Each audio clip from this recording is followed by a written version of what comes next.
ஏன் பண்ணையார் குடும்பத்துக்கு மட்டும்தான் பசுபதி பாண்டியன் அவர்கள் வந்து வேற மாதிரி இருந்தார். அதை விட மோசமானது நீங்கள் இந்த கையில் எடுத்திருக்கக்கூடிய இந்த திரைத்துறை மூலமாக உங்கள் ஜாதி வெறியை காட்டக்கூடிய ஒரு சமுதாய ரீதியாக எந்த அளவுக்கு ஒரு தாக்கத்தை வேற மாதிரி கொண்டு வந்திருக்குங்கிற மாதிரி எல்லாம் நீங்கள் காமிச்சிருக்கீங்க. இதை மிகவும் வன்மையாக நான் கண்டிக்கிறேன். இது வந்து நாடார் சமுதாய இளைஞர்கள் மத்தியில் கரிநாடர் தலைவர் சத்திரிய சான்றோர் படை இயக்குனர் மாரி செல்வராஜ் அவர்களின் இயக்கத்தில் வெளிவந்துள்ள பைசன் திரைப்படத்தை தியேட்டரில் பார்த்தேன். அதாவது திரைத்துறை மூலமாக தான் பிறந்த சமூகத்தை பற்றி ஒரு சில நல்ல கருத்துக்களை அடுத்தடுத்த தலைமுறைகளுக்கு கொண்டு போய் சேர்க்கணுங்கிற ஒரு எண்ணத்தில் அவர் படம் எடுக்கிறதா நினச்சி, அதாவது அருவா, கத்தி, துப்பாக்கி போன்ற ஆயுதங்களை வச்சு கொலை செஞ்சு எப்படி ஒரு தலைமுறை படுகொலியில் தள்ளப்பட்டு சீரழிஞ்சுக்கிட்டு இருக்காங்களோ, அதை விட மோசமானது நீங்கள் இந்த கையில் எடுத்திருக்கக்கூடிய இந்த திரைத்துறை மூலமாக உங்கள் ஜாதி வெறியை காட்டக்கூடிய சூழல்கள்.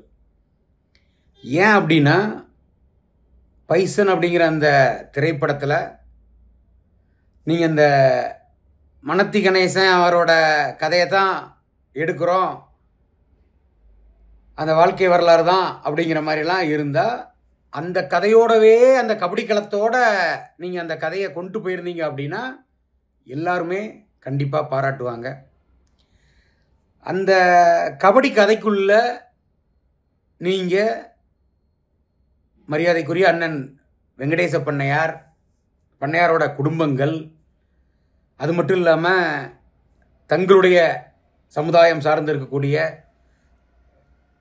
உங்கள் சமுதாய தலைவராக போற்றக்கூடிய பசுபதி பாண்டியன் அவர்களோட வரலாற்றெல்லாம் வந்து நீங்கள் அந்த கதையில் கொண்டு வரீங்க. அது எல்லாருக்குமே தெரியும், எல்லாரும் படம் பார்த்துருக்குறோம், புரியுது. அப்போ நீங்கள் உங்கள் சமூகத்தில் இருக்கக்கூடிய மறைந்து போன உங்கள் தலைவரை பற்றி படம் எடுக்கணுங்கிற மாதிரி இருந்தால் தாராளமாக எடுக்கலாம், அதுக்கு உங்களுக்கு உரிமை இருக்குது. அதே நேரத்தில் உண்மை நிலவரத்தை, அவர் வாழ்க்கையில் நடந்த உண்மை நிலவரங்களை நீங்கள் வெளியில் கொண்டு வந்திருக்கிறோம். நீங்கள் உங்கள் தலைவரோட வரலாறை வெளியில் கொண்டு வரணும்னு நினைக்கும் பட்சத்தில் நீங்கள் எங்கள் நாடார் சமுதாயத்தோட இருக்கக்கூடிய ஒரு சில தலைவர்களோட வரலாற்றை வேற ஒரு காரணமாக நீங்கள் உங்களுக்கு தெரியாமல், அதாவது நீங்கள் சொல்லக்கூடிய இந்த கதைக்களங்கள்லாம் நடக்கிறது வந்து 85, 89 அந்த காலகட்டங்கள் தான். நம்ம பசுபதி பாண்டியன் நாங்கள் எதாக இருந்தாலும் சரி, அண்ணன் வெங்கடேச பண்ணையார் அண்ணனோடதாக இருந்தாலும் சரி, சுபாஷ் பண்ணையார் அண்ணனோட அப்பாவோட வரலாறுகள்லாம் வந்து முந்தைய காலங்கள். அப்போல்லாம் வந்து மாரி செல்வராஜ் இயக்குனர் அவர்கள் டவுசர் கூட போட்டிருக்க மாட்டீங்க. அப்போ உங்களுக்கு வந்து அந்த கதை களத்தில் உண்மையிலே நிஜத்தில் என்ன நடந்துச்சுங்கிறது உங்களுக்கு தெரியறதுக்கே வாய்ப்பு இல்லை. சரி, ஓகே, உங்கள் சமுதாய தலைவர்கள் இப்படிலாம் இருந்திருக்காங்க, இந்தந்த மாதிரிலாம் அனுபவிச்சிருக்காங்க, வாழ்ந்திருக்காங்கங்கிறது உங்களுக்கு ஒருவேளை உங்கள் சமுதாயத்தை சார்ந்தவங்க யாராலையோ சொல்லப்பட்டிருந்தால் கூட நீங்கள் அதை ஒரு சினிமாவாக நீங்கள் எடுக்கும்போது, ஒரு வியாபாரத்தன்மையாக நீங்கள் எடுக்கும்போது, அதர் தரப்பில், அதாவது பாதிக்கப்பட்டிருக்கக்கூடிய அதர் தரப்பில் பண்ணையார் குடும்பத்தில் என்ன நடந்துச்சு, பண்ணையார் குடும்பத்தில் பசுபதி பாண்டியன் அவர்களால் எந்த மாதிரியெல்லாம் சோதனைகளையும் வேதனைகளையும் அனுபவிச்சிருக்காங்கிறதெல்லாம் கூட இந்த கதையில் நீங்கள் சொல்லியிருந்தீங்கன்னா நாங்களே சல்யூட் பண்ணியிருப்போம். ஆனால் அதை நீங்கள் சொல்லலை. நீங்கள் உங்கள் சமுதாயம் சார்ந்து இருக்கக்கூடிய தலைவர் பசுபதி பாண்டியன் அவர்களை மிகைப்படுத்தி நீங்கள் சொல்கிறீங்க. அதே நேரத்தில் இப்போ உங்கள் தலைவர் பசுபதி பாண்டியன் அவர்களுக்கு என்னென்ன காவல் நிலையங்களில் எந்த மாதிரியான வழக்குகள்லாம் இருக்குது அப்படிங்கிறதையும் நீங்கள் சினிமாவில் கொண்டு வந்திருக்கணும், காமிச்சிருக்கணும். அதே நேரத்தில் ஏன் பண்ணையார் குடும்பத்துக்கு மட்டும்தான் பசுபதி பாண்டியன் அவர்கள் வந்து வேற மாதிரி இருந்தார் அப்படிங்கிற மாதிரி தான் நீங்கள் இந்த படத்தில் கொண்டு வந்திருக்கீங்க. நிஜத்தில் அப்படியா? அப்படி இல்லையே. பசுபதி பாண்டியன் அவர்களுக்கு அவர் சார்ந்து இருக்கக்கூடிய சமூகத்தில் இன்னைக்கு மிகவும் பிரபலமாக இருக்கக்கூடிய ஜாதிய தலைவர் கூடவே வந்து மோதல்கள் இருந்திருக்கு, பகைகள் இருந்திருக்கு. அதெல்லாம் ஏன் நீங்கள் திரையில் காமிக்கலை? அப்போ உங்கள் சமுதாயத்துக்குள்ளே இருக்கக்கூடிய தலைவர்களை நீங்கள் நல்லவங்க மாதிரி நீங்கள் காமிச்சுக்கிடணும். மற்ற சாதிக்காரங்களை நீங்கள் நினைக்கக்கூடிய கதைக்களத்துக்கு தகுந்த மாதிரி நீங்கள் கொண்டு வந்தீங்கன்னா இதை பார்க்கக்கூடிய, ஏன்னா சினிமாங்கிறது வந்து சாதாரண விஷயம் கிடையாது. யாரோ ஒருத்தங்க எழுத்து வடிவில் எழுதுறதோ யாரோ ஒருத்தங்க கூடி சொல்லக்கூடிய விஷயம் கிடையாது சினிமாங்கிறது. இந்த சினிமாங்கிறது இப்போ ஒரு உதாரணத்துக்கு சொல்லணும்னா, வீரபாண்டிய கட்டபொம்மன் எப்படி வாழ்ந்தார் அப்படின்னா அந்த கதையில் சொல்லக்கூடிய ஆள் தான் வீரபாண்டிய கட்டபொம்மன், இப்படி தான் வாழ்ந்தாருங்கிற மாதிரி தான் கதைகள் அடுத்தடுத்த தலைமுறைகளுக்கு சினிமா எடுத்து கொண்டு போகும். அப்போ இப்படி இருக்கக்கூடிய இந்த சினிமா துறை மூலமாக எடுக்கக்கூடிய உங்களால் தவறாக புனையப்படக்கூடியது இன்னைக்கு இருக்க ஜெனரேஷன். அப்போ தேவேந்திர குல மக்களுக்கும் நாடார் சமுதாய மக்களுக்கும் இந்த மாதிரிலாம் வந்து பிரச்சனைகள் இருந்திருக்கா? அப்போ இது இந்த ஒரு 2 குடும்பத்துக்குள்ளே உள்ள ஒரு பிரச்சனை ஒரு சமுதாய ரீதியாக எந்த அளவுக்கு ஒரு தாக்கத்தை வேற மாதிரி கொண்டு வந்திருக்குங்கிற மாதிரியெல்லாம் நீங்கள் காமிச்சிருக்கீங்க. அப்போ உங்கள் திரைக்கதைகளை தேவையில்லாமல் உங்களோட சுய சிந்தனைக்காக ஜாதி கலவரத்தை உண்டு பண்ணணும், நீங்கள் நினைக்கக்கூடியதை வெளிக்கொண்டு வரணுங்கிற எண்ணத்தில் பொய்யா புனையப்பட்ட கதையை இந்த மாதிரி பைசன் படத்தில் தேவையில்லாமல் பண்ணையார் குடும்பத்தை பற்றியும் பசுபதி பாண்டியன் அவர்களோட வரலாற்றில் ஒரு சில தவறான தகவல்களையும் புகுத்தி நீங்கள் படமாக பண்ணியிருக்கீங்க. இதை மிகவும் வன்மையாக நான் கண்டிக்கிறேன். இது வந்து நாடார் சமுதாய இளைஞர்கள் மத்தியில் உண்மையிலேயே ஒரு கொந்தளிப்பை உருவாக்கிக்கிட்டு இருக்கு. நாடார் சமுதாயத்தினர் எல்லா சமுதாயத்தோட ஒரு அண்ணன் தம்பியாக எல்லாருக்கிட்டையும் பழகிக்கிட்டு இருக்காங்க, நட்பு பாராட்டிக்கிட்டு இருக்காங்க. இப்படி இருக்கக்கூடிய சூழலில் நீங்கள் வந்து இது போன்ற இந்த காலகட்டத்துக்கு தேவையில்லாத அதுவும் பொய்யான கதையை நீங்கள் திரைக்கதையில் கொண்டு வந்திருக்கிறத ஒருபோதும் ஏற்றுக்கொள்ள முடியாது. உங்களுக்கு உண்மையிலேயே உங்கள் சமுதாயம் சார்ந்து இருக்கக்கூடிய பசுபதி பாண்டியன் அவர்களோட வரலாற்றை எடுக்கணுங்கிற மாதிரி இருந்தால் எதிர்த்தரப்பில் இப்போ பண்ணையார் குடும்பத்தில் என்னென்ன மாதிரி நடந்திருக்குங்கிறதெல்லாம் நீங்கள் நேரடியாகவே அண்ணன் சுபாஷ் பண்ணையார் அண்ணெல்லாம் உயிரோட தானே இருக்கிறாரு. அழகாக அவர்கிட்ட நீங்கள் அப்பாயின்மெண்ட் கேட்டிருக்கலாம். எங்களை போன்ற ஆட்கள்கிட்ட கூட்டிகிட்டு போங்கன்னு சொன்னால் நாங்களே கூட்டிகிட்டு போக போகிறோம். நீங்கள் என்ன நடந்ததுங்கிறத தெரிஞ்சு நீங்கள் அழகாக படமாக எடுத்திருந்திருக்கலாம்.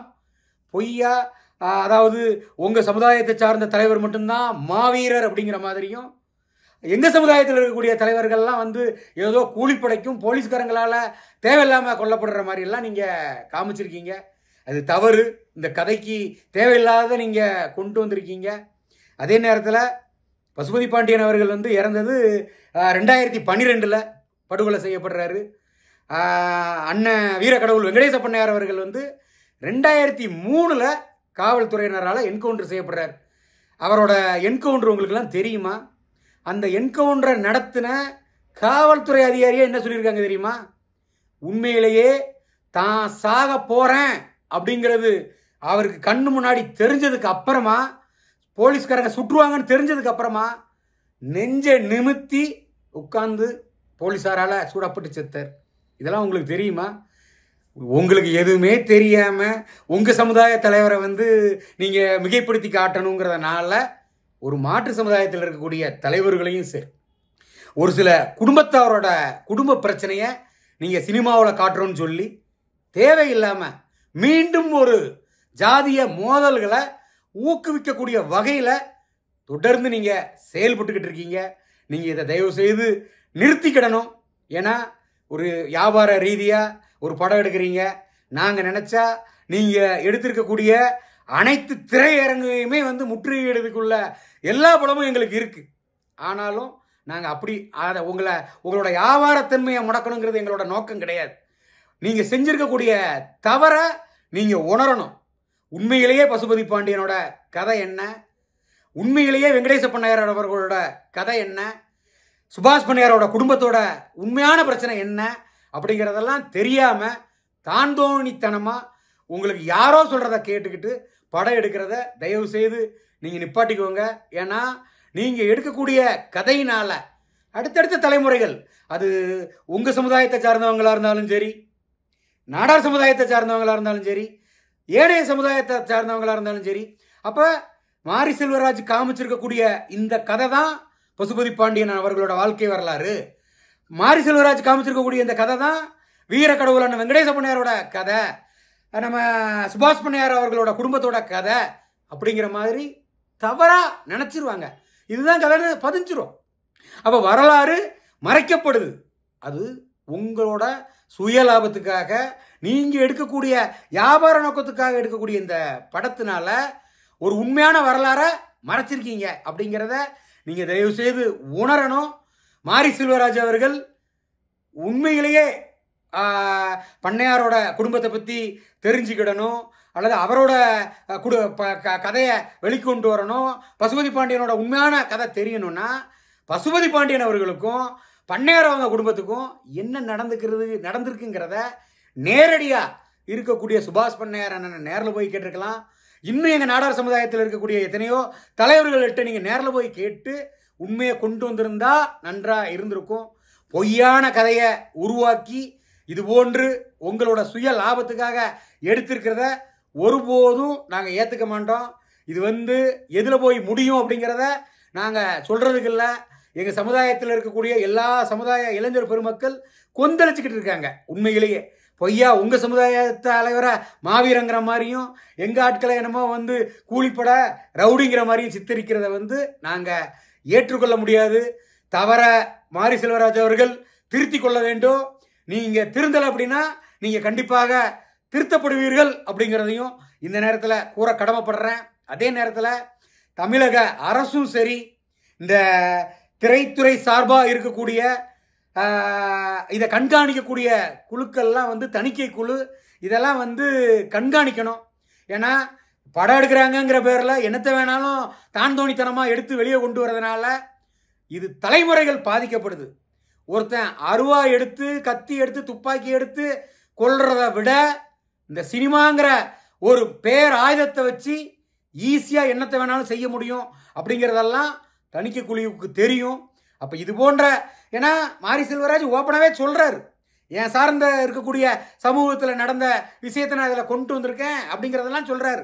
கபடியை கொண்டு போகிறீங்கன்னா அந்த கபடி சார்ந்து இருக்கக்கூடிய பிரச்சனைகளை தாராளமாக நீங்கள் கொண்டு போங்க. உண்மையிலே அந்த வாழ்க்கை வரலாறை எடுத்து கொண்டு போங்க. யாருமே எதுவும் சொல்ல மாட்டாங்க. அருமையாக படம் எடுத்திருக்கீங்க, நாங்களே பாராட்டுவோம். சம்பந்தம் இல்லாமல் உங்கள் சமுதாய தலைவரோட வாழ்க்கை வரலாறை கொண்டு வரோன்னு சொல்லி எங்கள் நாடார் சமுதாயத்தில் இருக்கக்கூடிய ஒரு குடும்ப பிரச்சனையை, அது என்ன பிரச்சனைன்னு உங்களுக்கு தெரியுமா? தெரியாது. அப்போ தெரியாமல் உங்களுக்கு யாரோ சொல்லக்கூடிய விஷயத்தை வச்சு பொய்யான ஒரு கதையை கொண்டு வரும்போது அது ஏற்றுக்கொள்ள முடியாது.